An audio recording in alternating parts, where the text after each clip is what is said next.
নৌকালিকায় জলপ্রপাত ভারতের মেঘালয়ের পূর্ব খাসি পাহাড় জেলায় অবস্থিত একটি অত্যাশ্চর্য প্রাকৃতিক আকর্ষণ। কিন্তু এই সৌন্দর্যের পিছনে লুকিয়ে রয়েছে এক গভীর আর্তনাদ। মেঘালয়ের রেঞ্জাটা গ্রামে লিকায় নামের এক মহিলা থাকত। নিজের বলতে শুধু ছিল তার ছোট্ট কন্যা সন্তান। স্বামী অনেক আগেই মারা গেছে। সময়ের সাথে মেয়েকে 3 বেলা খাবার জোটাতে গিয়ে হিমশিম খেতে হচ্ছিল। একাধারে কাজ এবং মেয়ে দেখাশোনা করা সম্ভব হয়ে ওঠে না। তাই সিদ্ধান্ত নেয় পুনরায় বিয়ে করার। ভাগ্য এতে সাথও দেয়, কারণ লিকাই একজনের প্রেমে পড়ে এবং তাদের এই সম্পর্ক বিবাহে পরিণতি পায়। সবই ঠিক চলছিল, কিন্তু স্বামীর মধ্যে লিকাইয়ের মেয়ের প্রতি হিংসা জন্ম নেয়, কারণ সে তার মেয়েকে ভীষণ ভালোবাসত। খালি মনে হতো লিকাই ওর থেকে মেয়েকেই বেশি ভালোবাসে, যেটা প্রেমে পজেসিভ স্বামী সহ্য করতে পারত না। তাই একদিন লিকাই কাজে বেরোলে ওর স্বামী মেয়েটাকে টুকরো টুকরো করে কেটে রান্না করে ফেলে। রাতে কাজ সেরে বাড়ি ফিরলে ক্ষুধার্ত লিকাই অজান্তেই নিজের মেয়ের মাংস খেয়ে ফেলে। সব কিছুর পর মেয়ের খেয়াল আসলে তাকে কোথাও খুঁজে পায় না।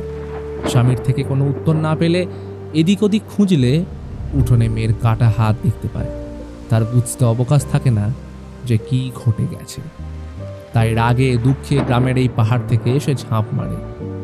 কথিত আছে তার চোখের জল থেকে সৃষ্টি হয় নৌকালিকায় জলপ্রপাত। তাই লোকাল খাসি ভাষায় নৌকালিকায় নামটিকে অনুবাদ করলে হয় দ্য জাম্প অফ কালিকে বা লিকাই। এইবার আসা যাক আসামের লোককাহিনী যখিনীতে।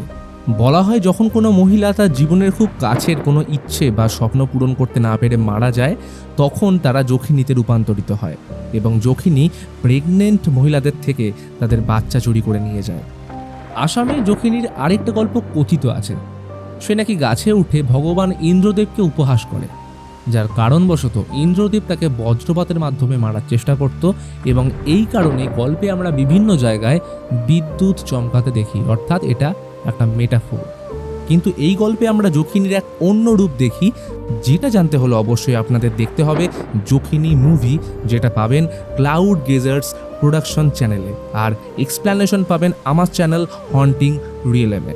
লিঙ্ক বায়ো এবং কমেন্টে দেওয়া রয়েছে।